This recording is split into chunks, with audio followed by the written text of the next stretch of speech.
Merci pour votre fidélité d'écoute à Nana FM, vous qui nous suivez sur la 95.5, le www.nanafm.tg, sur le bouquet Canal Plus numéro 575 ou sur la chaîne YouTube Nana FM officielle. Bonjour et bienvenue au 4e numéro du débat de Nana FM de cette semaine. Je suis Norbert Douadi et Nestor Glo assure la mise en onde. Certains Togolais ont encore les pieds dans l'eau suite aux dernières pluies, mais la météo annonce de grosses pluies pour tout le mois de juin. Quelles sont les précautions à prendre pour éviter les inondations, même si c'est déjà le cas dans certains quartiers? C'est le sujet de ce matin. Et pour en parler, je reçois dans notre studio Dr Issaou Latifou. Il est le directeur général de la météorologie du Togo. Directeur, bonjour. Bonjour Norbert, bonjour les auditeurs et auditrices de Nana FM. Alors, ces auditeurs auront donc la possibilité d'intervenir dans ce débat sur nos deux numéros, 91 09 71 71 ou le 96 61 58 58. Le débat de Nana FM, c'est parti.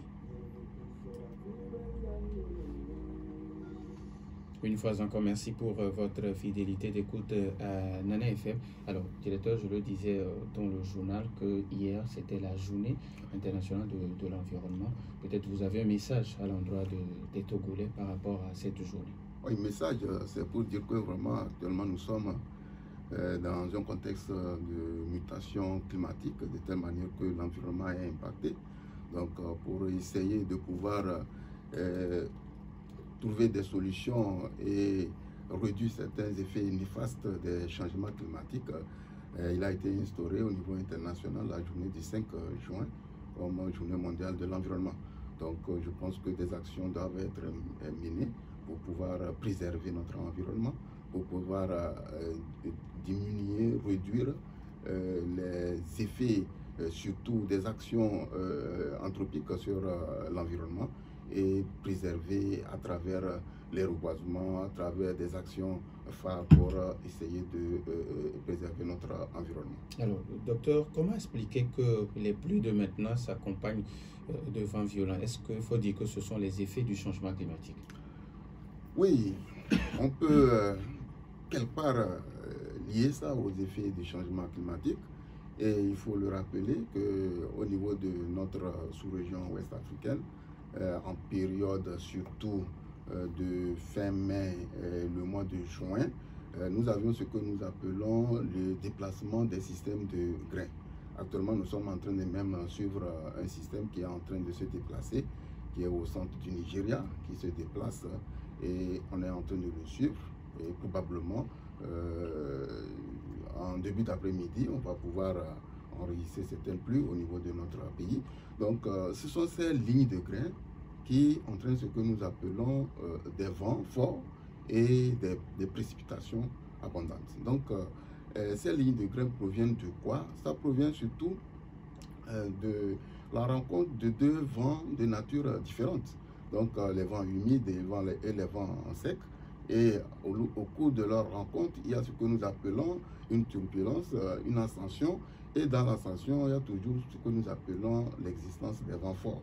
Et c'est dans ces vents forts-là qui peut entraîner en amont des dégâts et surtout en aval des précipitations qui viendront vraiment encore donner des quantités de pluie plus énormes.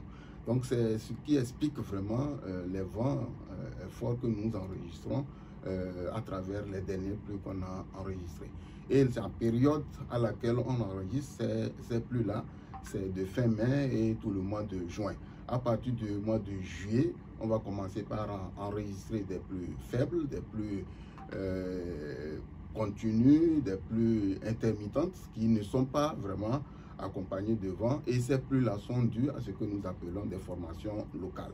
Donc, ces pluies actuellement sont beaucoup plus fréquentes, il faut le dire, parce que il y a le contexte de changement climatique qui intervient, surtout le réchauffement de la planète.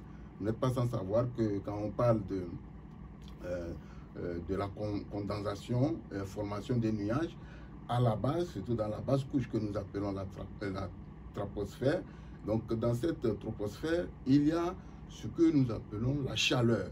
Quand la chaleur est intense et qu'il y a l'humidité, cela entraîne ce que nous appelons les convections profondes qui entraînent de ces grandes pluies-là. Alors, vous l'avez dit entre-temps que l'année 2024 a été l'année la plus chaude avant de venir aux inondations. Oui, l'année 2024, on est en train de le constater et d'ici fin août, l'Organisation météorologique mondiale va le confirmer.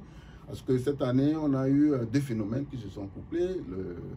Le phénomène du changement climatique qui est là et le phénomène d'El Niño. L'El Niño, c'est une anomalie qui se crée au niveau de l'océan Pacifique, au niveau des fonds marins, et qui entraîne dans certaines zones ce que nous appelons des fortes pluies, des inondations, et dans d'autres zones ce que nous appelons des fortes températures, augmentation des températures et des sécheresses.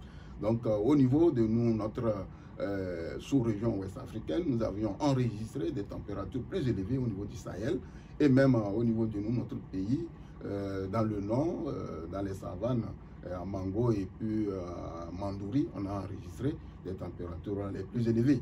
Donc cela voudra dire que cette année, à l'allure où vont les choses, l'Organisation météorologique mondiale décrétera l'année 2024 comme l'année la plus chaude. Alors, directeur, vous l'avez annoncé depuis le mois, en début d'année, vers le mois de mars, que l'année qu'il y aura un peu d'inondation. Alors, comment se fait-il que des mesures n'ont pas été prises en amont? Oui, chaque année, on enregistre ces effets, ces anomalies, surtout des stagnations d'eau. Donc, des mesures, surtout au niveau de la hiérarchie, sont en train d'être prises. Donc, depuis les années passées, des mesures sont prises pour pouvoir juguler certaines situations. Donc, ça, ce n'est pas encore la fin. Parce qu'actuellement, ce n'est pas le Togo seul, c'est la planète entière qui souffre surtout de ces grosses pluies qui entraînent des inondations et des mesures, ça et là, sont en train d'être prises. Hier même, on était conviés à une réunion au niveau de la primature devant Madame le Premier ministre qui a donné des orientations et des actions urgentes sont en train d'être prises pour pouvoir vraiment résoudre les problèmes de ces inondations-là. Surtout dans les zones les plus vulnérables, comment faire pour pouvoir essayer de pouvoir subvenir surtout à ces caniveaux-là qui sont bouchés, etc. Alors, j'en venais même là-bas, à la veille de ce mois de juin, qui est un mois de forte pluie. Vous avez alerté les populations des zones à risque. Quelles sont ces zones qui sont considérées comme des zones à risque? Les zones à risque, le plus souvent, ce sont des zones où il y a les bas-fonds. Donc, au niveau de ces bas-fonds, quand il y a des fortes pluies, il y a l'eau de ruissellement qui converge vers ces bas-fonds. Donc, au niveau de ces bas-fonds, l'État a fait des efforts pour construire ce que nous appelons les bassins de rétention. Et ces bassins de rétention sont dotés des groupes électrogènes pour pouvoir fonctionner, faire fonctionner ce que nous appelons les motopompes au niveau de ces bassins et évacuer le surplus de l'eau. Donc, des fois, c'est le dysfonctionnement de ces groupes, groupes électrogènes ou bien de ces motopompes qui entraînent des fois la lenteur de l'évacuation de l'eau, mais des actions urgentes sont en train d'être prises pour pouvoir juguler tous ces problèmes. Donc, en dehors de ces bas-fonds, il y a aussi des bassins fluviaux. Donc, si nous prenons l'exemple du bassin des Zion, donc c'est une zone vraiment marécageuse, c'est une zone qui est susceptible d'avoir toujours de l'eau. Et comme maintenant, avec l'augmentation de la population, tout le monde veut avoir un chai et puis les gens arrivent à occuper vraiment des zones qui ne sont pas vraiment habitables et c'est surtout cela qui entraîne des inondations. Il y a des recherches qui l'ont prouvé qu'actuellement, près d'une grande portion, 30 à 35% de la population vivent dans ces zones les plus marécageuses, dans ces zones vulnérables, qui sont vraiment appelées à être exemptes d'habitation. Mais bon, étant donné que les activités les plus rentables, surtout en matière d'agriculture, quand on prend l'exemple du riz, des bas-fonds, donc les gens aimeraient faire du riz et être à côté en même temps de leur culture. Or, ce n'est pas vraiment autorisé. Donc, voilà des situations qui entraînent des fois des effets vraiment néfastes sur les populations riveraines. Alors aujourd'hui, nous sommes que le 6 juin, mais vous avez annoncé de fortes pluies pour tout le mois de juin. Maintenant, vous le disiez tout à l'heure que vous étiez en réunion avec Madame le Premier ministre, quelles sont les actions qui sont prises pour aider ces populations? Oui, nous avions eu la chance hier d'être dans une commission de technique pour évaluer les besoins très urgents pour accompagner les populations, surtout vivant dans les zones les plus vulnérables. Donc c'est surtout le dragage des bassins, surtout le curage des caniveaux qui sont des activités les plus phares qui vont pouvoir soulager les populations, parce que si on arrive à draguer les bassins, si on arrive à curer les caniveaux, l'eau va passer très rapidement pour rejoindre les lieux convenus pour pouvoir éviter ce que nous appelons la stagnation dans les minages et surtout entraîner des cas de noyade au niveau des abords des bassins. Donc ce sont ces actions urgentes-là qui sont vraiment qui sont en train d'être prises pour pouvoir réduire les effets néfastes des inondations au niveau des ménages. Alors la question qui se pose, vous avez parlé entre-temps des bassins de retenue, pourquoi ces bassins ne sont pas interconnectés? Oui, il y a certains bassins qui sont interconnectés et d'autres ne sont pas interconnectés. Et ceux qui ne sont pas interconnectés, ce sont ces bassins, au niveau de ces bassins-là, qu'on doit essayer de trouver des tuyaux qui vont évacuer le surplus pour amener dans les bassins qui sont connectés et qui ont des exécutoires. Donc ce sont ces mesures-là qui sont en train d'être renforcées, d'être prises pour pouvoir résoudre le problème. Alors avant de donner la possibilité à nos auditeurs sur nos deux numéros 91 09 71 71 ou le 96 61 58 58, quand certaines personnes pensent qu'il faut réaménager la ville de Lomé, monsieur le directeur, vous pensez quoi? Oui, réaménager la ville de Lomé, je vous assure, moi je suis dans ce domaine, surtout en matière de gestion des inondations depuis 2000. Depuis les années 2000, on en a eu des aînés qui en ont travaillé, qui en ont fait des travaux sur la ville de Lomé. Si je parle du professeur Klassou, que je salue du passage. Donc la ville de Lomé a eu une topographie un peu complexe, et pour vraiment avoir une cartographie vraiment pour prévoir les inondations au niveau de la ville de Lomé, c'est un peu difficile. Donc, or, c'est pas une seule structure qui doit vraiment prendre des dispositions pour avoir une cartographie pour la prévision des inondations. Il va falloir avoir plusieurs structures qui doivent mettre leur expertise ensemble et faire sortir ce que nous appelons le plan directeur et voir les mesures à mettre en place, surtout les mesures structurelles et infrastructurelles pour pouvoir juguler les problèmes des inondations. Donc, tout compte fait, il y a des projets qui sont en train d'être initiés pour aller dans ce sens-là, parce que j'ai vent même d'un projet de la Banque mondiale qui est en train d'être piloté par l'Agence nationale de la protection civile, qui est en train de voir comment est-ce que une cartographie de la ville, surtout en matière de gestion des inondations, la prévision des inondations dans le Grand Lomé, va pouvoir se faire. Donc c'est un peu complexe quand on parle des inondations urbaines. Donc si c'est des inondations fluviales, là il n'y a même pas de souci. On sait que voilà, il y a le fleuve, il y a telle période que le fleuve va sortir, c'est-à-dire va déborder. Il y a le lit mineur qu'on doit aménager ou bien le lit majeur qu'on doit aménager. Tout cela, c'est beaucoup plus facile que les inondations urbaines où tous les paramètres sont pris en compte. Donc voilà un peu la situation qui se pose. Mais les chercheurs, les autorités n'ont pas baissé les bras. Donc les travaux sont en train d'être, des réflexions sont en cours pour pouvoir voir comment est-ce que on va pouvoir juguler à long terme. Donc même au niveau de l'instance supérieure des autorités, il est en train de même prévoir au niveau de la ville de Lomé, le Grand Lomé, faire des tunnels, mettre des tuyaux grande capacité en diamètre pour pouvoir, d'une manière en profondeur, essayer d'évacuer l'eau de surface en profondeur pour des exécutoires dédiés. 91 09 71 71 ou le 96 61 58 58. Vos questions et vos avis nous intéressent sur ces deux numéros, mais après la pause.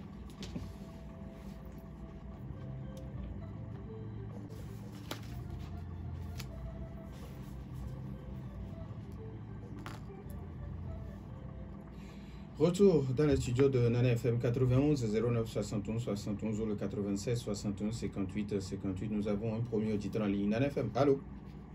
Oui, allô? Oui, Pélé, bonjour. Bonjour. Comment allez-vous? Très bien. Oui, allez-y, on vous écoute. Bon, je salue notre invité. Oui, merci beaucoup. Ok, bon. D'abord, une prévision, c'est-à-dire un avertissement, je vais dire. Ce que la météo n'atteint que le moment opportun, ce moment où on commence à prévoir, on dit que voilà ça, voilà ça. Après, vous devez sortir depuis le mois de mars avril. Je pense que c'est comme ça. Maintenant, ce que moi je vais dire dans tout ça là, tout à l'heure vous avez dit que je mets la géographie officielle là, c'est bon. La géographie togolaise, elle vient de nous, c'est très belle, à construire facilement. C'est le moment qui peut être dans la sous-région la seule ville à construire facilement. Lorsque nous avons une colline qui descend chez les lacs et la navire et qui rejeter l'eau dans la mer, c'est très facile. Ce que la question que moi je voudrais vous poser, je ne sais pas si c'est la météo qui avait conseillé le président Sonia, ou bien confirmé à président Sonia qu'il y aura plus d'inondation. Et le président nous a dit qu'il y aura plus d'inondation aujourd'hui. Mais si c'est ça, je ne sais pas. Mais à ce que moi je peux vous dire, il faut dire au président Sonia que la politique d'intégration, il n'a qu'à commencer par faire ça. Merci. Merci et bonne journée à vous, Pélé. 91 09 71 71 dans FM. Allô? Allô, bonjour, Robert. Monsieur Gado, bonjour. Oui, bonjour à notre invité. Merci beaucoup, Gado. L'invité, vous voyez, reste à partir là, à la taille bleue, il n'y a pas d'occasion dans le sens de vie. Ça passe pas. Reste, il n'y a pas. Mais aujourd'hui, à l'autre, 2020, c'est 24 heures. Nous 2 millions, c'est bon. Vous avez 28% de votre prix bien fait. Donc, si vous voyez que c'est comme si c'est aujourd'hui de bien payer la terre. Donc, est-ce que vous avez vraiment le courage de dire la vérité que d'ici 2030, vous avez arrêté tout ça? Mais non, non, non. Je ne sais pas là où vont les fonds. Franchement, monsieur, je ne sais pas là où vont les fonds. Nous sommes pas dans le pays. Merci et bonne journée. Merci et bonne journée à vous aussi, monsieur Gado. 91 09 71 71 dans FM. Allô? Bonjour, mon directeur. Bonjour, monsieur. Papa Aïe. Sibiti, comment allez-vous? Bonjour, mon directeur général. Bonjour, Papa Siviti. Je vous présente de vous laisser. Merci beaucoup. Quand vous appelle, en exemple, nos aides. Nous le remercions. Vous voyez, les vaccins sont mal faits. Mon directeur général, que Dieu vous donne une longue et vous occupez de nous. Vous voyez notre vaccin à débarrasser. C'est le vaccin le plus mal fait de tout le Togo. Venez nous le remercier. Nos candidats dont nous parlons à partir d'ici. Normalement, vous avez écouté M. Félix. Ce n'est pas maintenant qu'il faut parler des innovations. Quand la plus faible, à partir de novembre, décembre, qu'est-ce que vous faites comme projet pour dire, commençons par ici, en attendant. Maintenant, vous voyez, nous, les connaisseurs, là, quand ils vont s'occuper, comment vous allez faire pour nous les éduquer? Nous étions dans l'inondation. Bref, mais aujourd'hui, avec la Banque mondiale et le président Ford, sans se faire arrêter, ce que nous vous demandons, ce n'est pas une question de technicien. Quand il vient, il faut voir les habitants. Parce que vous allez faire les parties, c'est nous qui allons en partir. Bon, maintenant, notre point de vue, qui veut faire les techniciens. Vous avez bien beaucoup de numéros et c'est tout, c'est les animaux. C'est pas les bassins d'orage là. C'est les animaux qui font faire l'eau Merci à vous aussi, Papa Sibiti. Nana FM, allô? Oui, bonjour. Michel, comment allez-vous? Merci à vous aussi, merci. Bonjour, cher invité. Bonjour, Michel. Moi, je voudrais aborder le problème qui des amis. Le premier, c'est, vous savez, notre pays d'abord vit dans l'impressionnisme. Nos gouvernants veulent toujours faire à l'extérieur un légalisme. Ce qui fait qu'on trouve derrière les lois, d'autres les lois, on trouve, mais on n'a plus rien. Donc, on s'en fout de nos populations. Maintenant, pour le problème de l'inondation, alors que les responsabilités sont situées.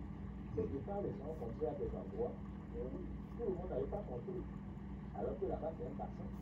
Donc, techniquement, vous devez relever vos fondations. Mais ça n'a pas été. Donc, on l'a fait juste dans les possibilités de ces moyens. Et donc, quand tout le monde a compris, finalement, les gens envoient l'eau de leur maison. Et donc, ça se dirige vers vous automatiquement, puisque vous êtes resté plus actif. Donc, il y a ce problème de responsabilité. Regardez ce qui a fait tout dans ce petit est-ce qu'on a obligé quelqu'un d'aller là-bas? Et c'est ça le problème.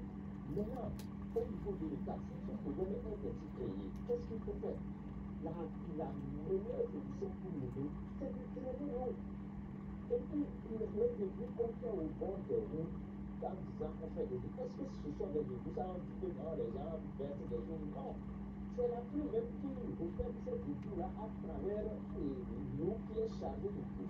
Et vous allez voir que nos gouvernants, eux-mêmes, ils suivent l'arbre sur lequel ils sont assis. Depuis quand on a dit interdisant l'utilisation des plastiques dans ce pays, et ils sont devenus être une partie du président de la République. Mais ça n'a jamais été mis en valeur. Alors que ce sont ces éléments-là qui boostent les petits, les minuscules caniveaux qui font. Donc, il faut pour résoudre le problème d'assainissement, il faut forcément créer un grand canal pour ne pas créer une rivière artificielle dans laquelle se jettent les petits canaux pour pouvoir envoyer l'eau vers la mer ou vers ton parc qui sera encore mieux purgé. Moi, c'est comme ça que je le vois. Merci et bonne nuit. Merci et bonne journée à vous aussi. 91 09 71 71 ou le 96 61 58 58. Alors, directeur, avant que d'autres auditeurs n'appellent, nous avons un autre auditeur. Nana FM, allô? Bonjour. Oui, bonjour. C'est Max. Max, depuis Adido Gomé, comment allez-vous? Ça va bien, merci. D'accord, allez-y, on vous écoute. J'espère que je ne Je suis toujours là, je ne suis pas parti. Oui, je fais l'émission les jeudis, et les mardis et les jeudis. Ah, ok. Vous partagez ça avec vous. Voilà. Bonjour à votre invité. Bonjour. Je vais vous citer Abuja, au Nigeria. Il faudrait que nous changeons de paradigme. Abuja était un désert qui a été construit. Et je voudrais dire par là que la région maritime, nous devons penser à en faire autre chose. Ce que je dis pourra paraître biaisé, mais c'est comme ça que moi je vois la chose. Il faudrait déplacer les villes au niveau de la région maritime et en faire des fermes. Déplaçons les villes parce que nous ne pouvons pas lutter contre la nature. La nature, c'est à elle qu'elle appartient. L'exemple de Dubaï, ils ont bien étudié. Avec tous leurs milliards qu'ils ont, l'eau les a ravagés. Donc il faudrait que nous changions de paradigme pour voir comment il faut déplacer certaines villes pour aller les construire ailleurs et laisser l'eau parcourir son chemin. Merci, bonne journée. Merci et bonne journée à vous aussi. On prend le tout dernier auditeur. Nana FM, allô? Allô? Alors, Oui, bonjour. oui, bonjour. C'est Kami. Ça fait un moment. Voilà, ça fait vraiment un moment. Comment allez-vous? Ça va. D'accord. Allez-y, on vous écoute. C'est le DG de la météo. De la météo. Ok. De par la construction des infrastructures routières, est-ce que vous êtes interpellé ou bien vos avis sont donnés dans la conception des projets? Je pose la question par rapport à deux cas. La voie que fait les gourmands de Paris, quand on envoyait les eaux vers la maison des gens, pour plus de précision, Cap-Cao, Cam-Molo. Et deuxième approche, c'est au niveau de TB. Je ne sais pas quelle structure aussi appelle la voie. La descente avant le quartier de TB. La situation est la même. C'est pour ça que je demande si vous êtes consulté avant que ces travaux se font et que vous avez donné des directives et que cela ne se fait pas. Après que vous donnez vos précisions, quelles sont les informations ou bien les prédispositions que vous demandez à l'État qui ne se font pas? Parce que si vous me dites par exemple il va pleuvoir, ça voudra dire directement que je dois prendre le parapluie ou bien prendre des bottes pour pouvoir être à l'abri de ce qui va se passer.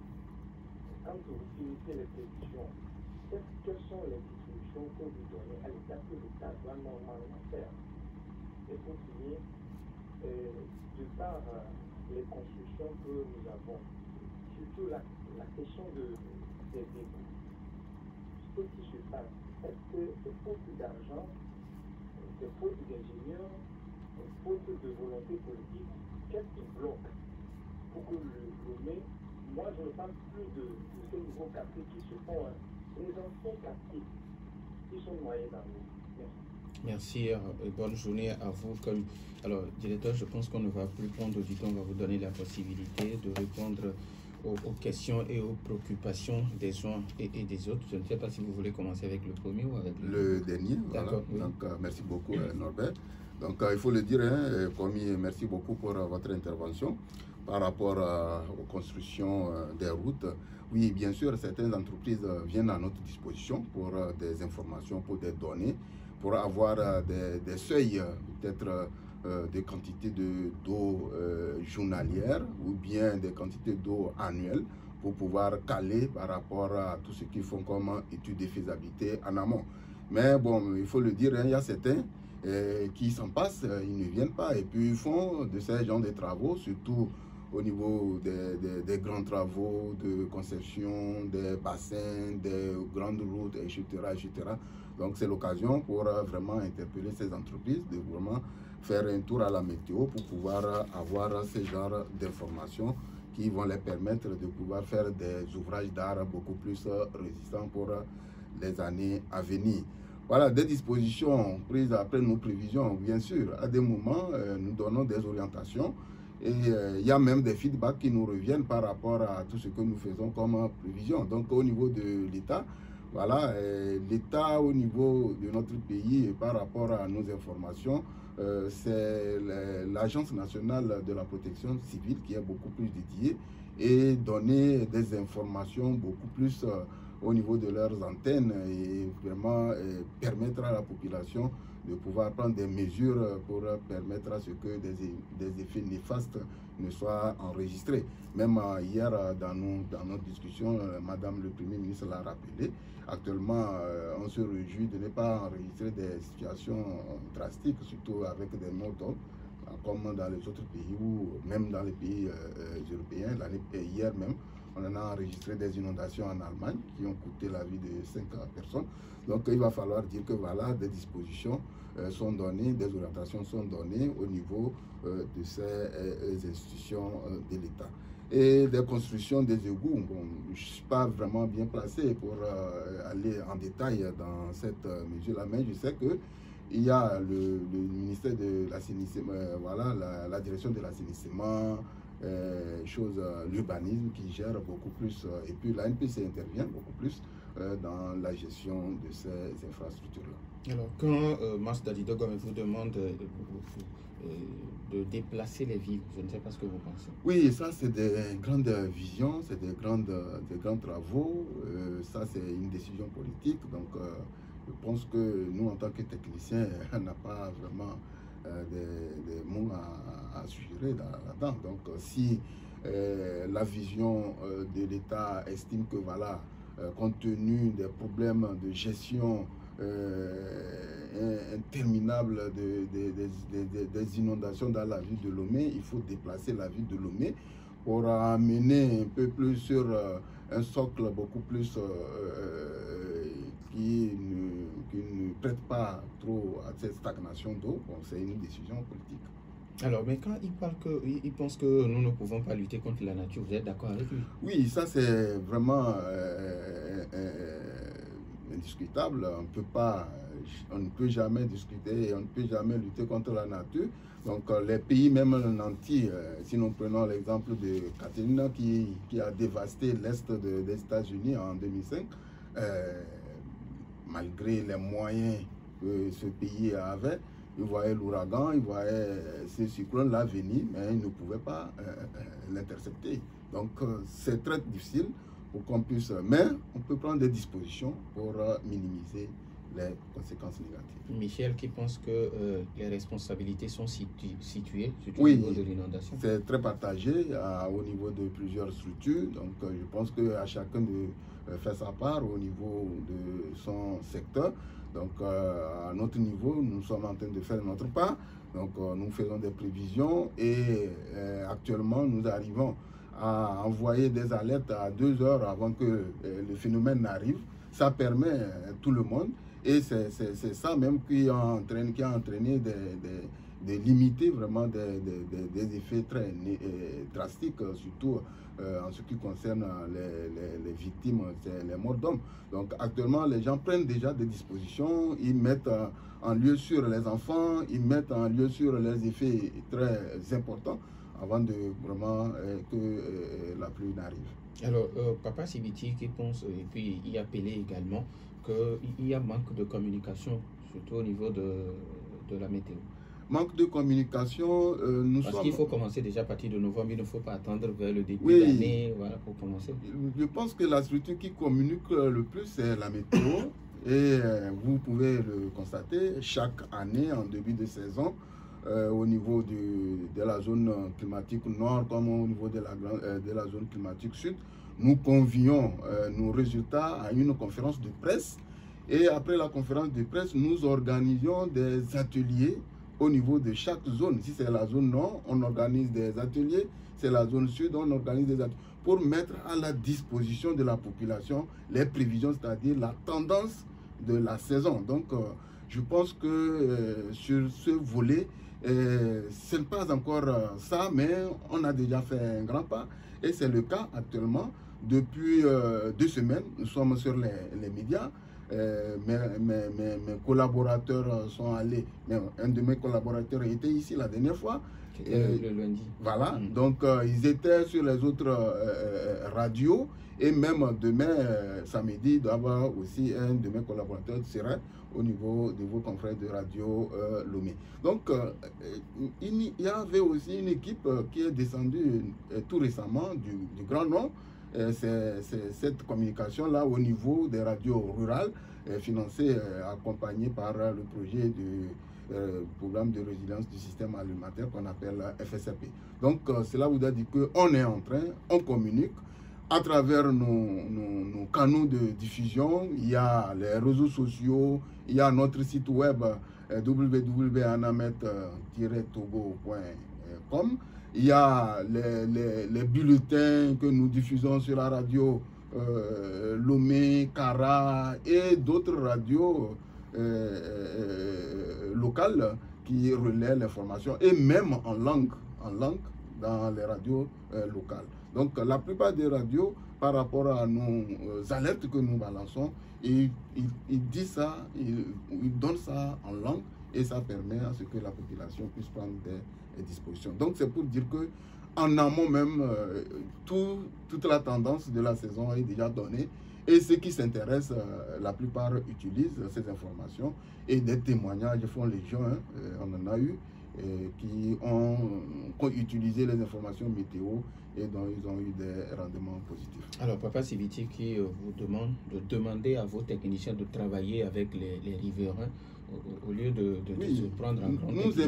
Nous impliquons surtout la NPC, l'Agence nationale de la protection civile, implique les collectivités locales, surtout dans la gestion de ces aléas-là. Donc, pas plus tard que, bon, si on sort un peu de cet aléa à inondation, pas plus tard que la dernière fois, on était dans une localité où nous avions eu à discuter aussi des sécheresses. Donc, ce n'est pas l'aléa inondation seul, c'est de deux extrêmes. Quand on parle de pluie, la météo, c'est de deux extrêmes. Il y a soit c'est l'abondance de l'eau, soit c'est l'absence carrément de l'eau qui aussi entraîne des effets tellement néfastes.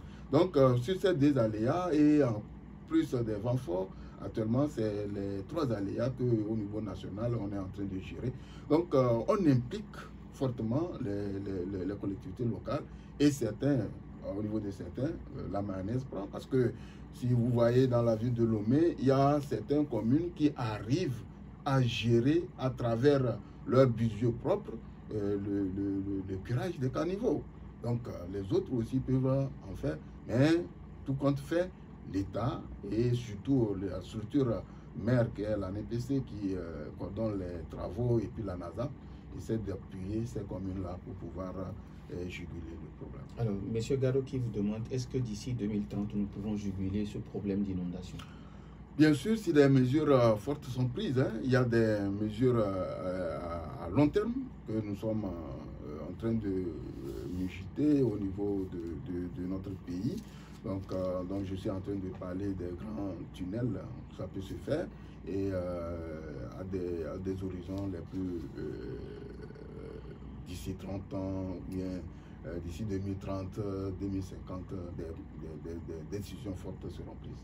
Pelé qui pense que Lomé est la ville la plus facile à aménager. Oui, bon, Pelé, je ne sais pas sur quelle base il conclut, déduit tout cela, parce que, comme je le disais tantôt, moi j'ai eu à parcourir le Grand Lomé pour essayer de faire une recherche en la matière, surtout la problématique des inondations dans Lomé.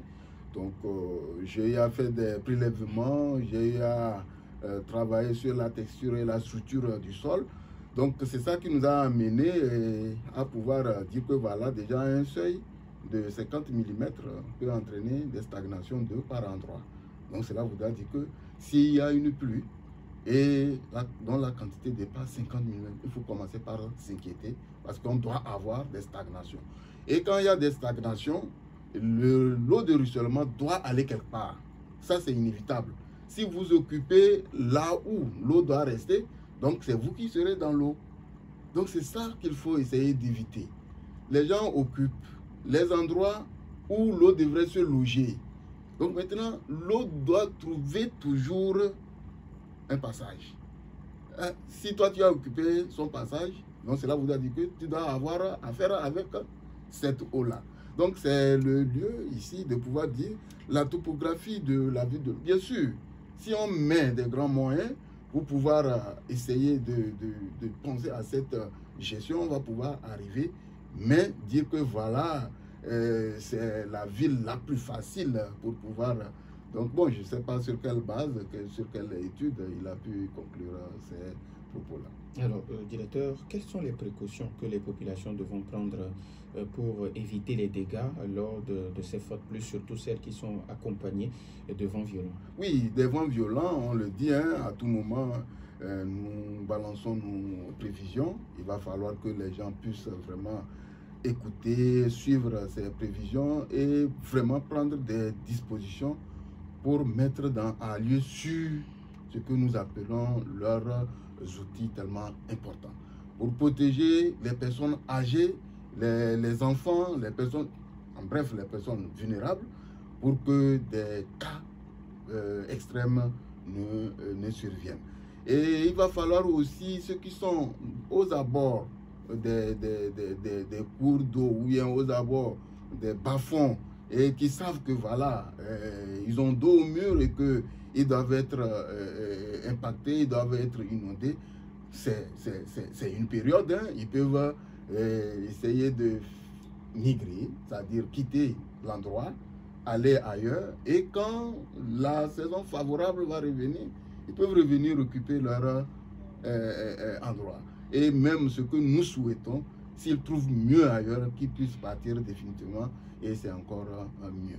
Donc, des autres côtés, je pense que l'autorité est en train de faire des efforts pour des actions très urgentes qui vont vraiment, dans des brefs délais, vont pouvoir commencer. Alors, des auditeurs comme Papa Sibiti qui demandent votre contact ou un contact qu'on peut appeler à tout moment au niveau de la météo. Oui, au niveau de la météo, si vous regardez très bien au niveau de certains de nos bulletins, il y a ce que nous appelons les contacts qui sont vraiment donnés. D'abord, la boîte mail, c'est 01 BP 1505, Lomé, Togo. Et nous sommes au niveau de la zone aéroportière, boulevard de la Paix, rue 35 Iguernaoué. Téléphone, vous pouvez directement appeler 110 51 71 32. Le fixe, c'est le 22 60 61, voilà, 70. Et il y a aussi un autre fixe qui est le 22 26 50 40. Surtout ce dernier numéro, c'est un numéro très très important. Vous tombez directement sur ce que nous appelons les veilleurs. Donc, qui travaillent matin, midi, soir, 24 heures sur 24, 7 sur 7. À chaque temps que vous appelez, vous devrez trouver quelqu'un là-bas pour pouvoir vous donner des orientations. Donc, ou bien vous allez sur la boîte mail, hein, météo Togo-8 au niveau de Togo, météo-8 Togo, aérobase.yahoo.fr. Et puis il y a ce que nous appelons le site web www.anamet-6togo.com. Merci beaucoup au docteur Issaou Latifou, directeur général de la météorologie du Togo. Merci également à vous, chers auditeurs, pour votre fidélité d'écoute à Nana FM et à cette émission. Merci également à Nestor Glo pour la mise en onde. Je suis Norbert Douadi. Bonne suite de nos programmes.